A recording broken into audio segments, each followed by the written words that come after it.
underway at our beaches to make sure people stay safe, and if necessary, additional officers could be called in. And of course, the biggest concern this morning is flooding. Jessica Jewell joins us now live from Atlantic Beach with the latest there. Jessica.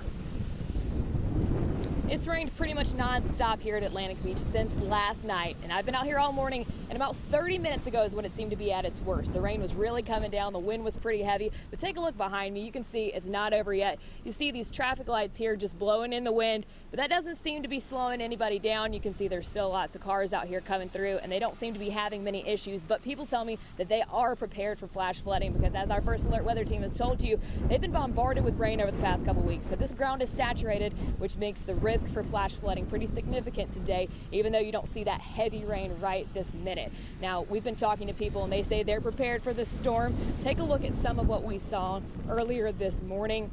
We saw lots of rain and wind moving the rain across the road here. Like I mentioned, it has slowed down a little bit. Now, we talked with tourists at Atlantic Beach and police about how they're preparing. Chief Jeff Harvey says his department is closely monitoring the storm and has set up a command center at the police department in conjunction with Carteret County Emergency Services. He says the main concern is flooding, and they're well aware of the trouble spots. You just can't tell how deep it is. I mean, our main intersection here, we can get it up to where it's waist deep, and it's just not good. I mean, your car is not going to make it through there.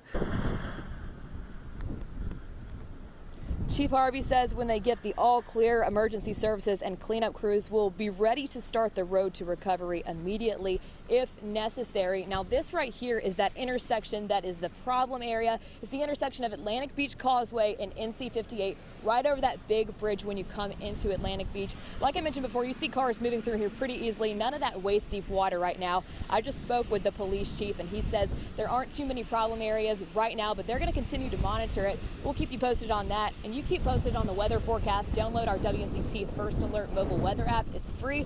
Keep you updated with all the weather developments today. Live in Atlantic Beach, Jessica Jewell, 9 on your side.